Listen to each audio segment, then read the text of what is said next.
Agrics is a social enterprise working with smallholder farmers in rural Kenya.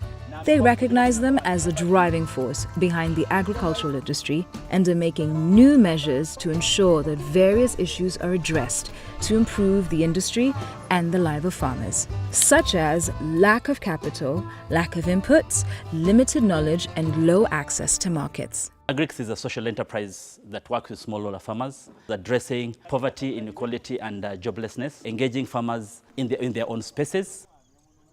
That particular training intervention is a first step for us. The second step is giving quality inputs. Quality inputs meaning hybrid seeds and fertilizer.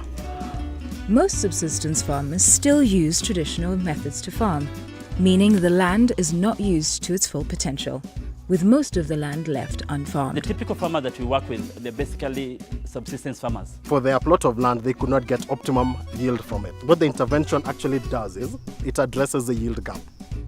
The way Agrics tackles this is through farmer training. We address issues of mindsets, cultural connotation, trying to demystify cash crops, that if they are to do groundnuts, if they're to do soya, if they're to do sunflower, that would definitely increase their income opportunities.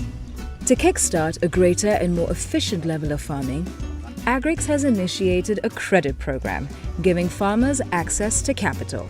A credit bundle, which we extend to our farmers at the beginning of the season, and they're able to pay back over the next 8 months of the season. They were considered unbankable. There's no institution that can say this farmer with half an acre is credit worthy.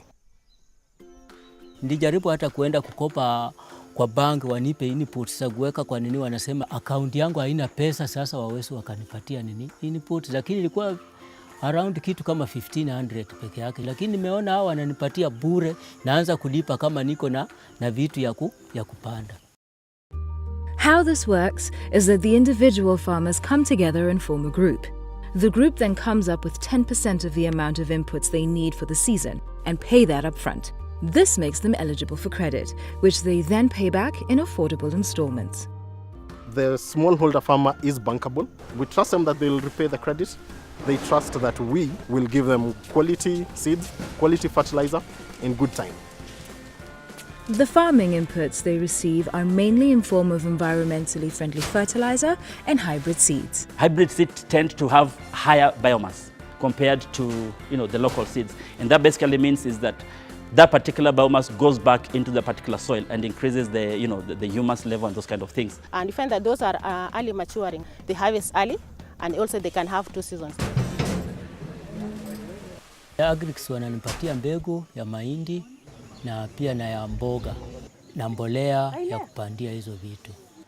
We've done demonstration with those fertilizers. We've done demonstration with different quantities and different seeds for them to be able to see before they can be able to change this particular traditional seed that they've been using. Another environmental measure Agrics has is providing tree seedlings to their farmers. Grevillea tree seedlings is also an offering that we give to farmers. Agrics ndio wananipatia miti ya kupanda, nafanya udongo inakuwa fertile tena. The bulk majority of smallholder farmers, they basically prepare their lands using the hand hoe. For the last 20 years, it develops a hard pan. When land is tilled with hand hoes, it forms a hard pan, a hard part on the surface of the soil that inhibits rainwater, micronutrients, and even roots from going deep into the soil.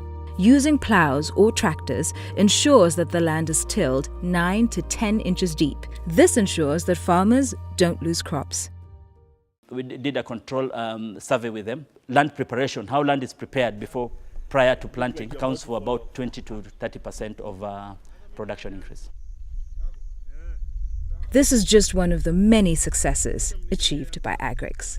We have not advertised. We do not advertise in the communities. It's a word of mouth. It's learning. We started off with 1,000 farmers. 5 years down the line, we have 25,000 farmers. We've seen them grow from producing 490 kilo bag per acre to over 20. Last year, nilipata kama magunia 35 kwa eka moja. We've seen farmers grow from half an acre. The second season with us, they do 1 acre. There are farmers who are doing now 1 1/4. They now realize that they are food secure and they're now plowing bigger portions. What that basically means is this particular family has shifted from a deficit food level to a place whereby they're producing a surplus. Maisha yenye imebadilisha kwa sababu natoa hiyo mahindi napeleka kwa shule, watoto wanasoma. Hata kuna mmoja nimewezeshewa kupeleka hata huko Kisumu, anasoma huko Kisumu boarding.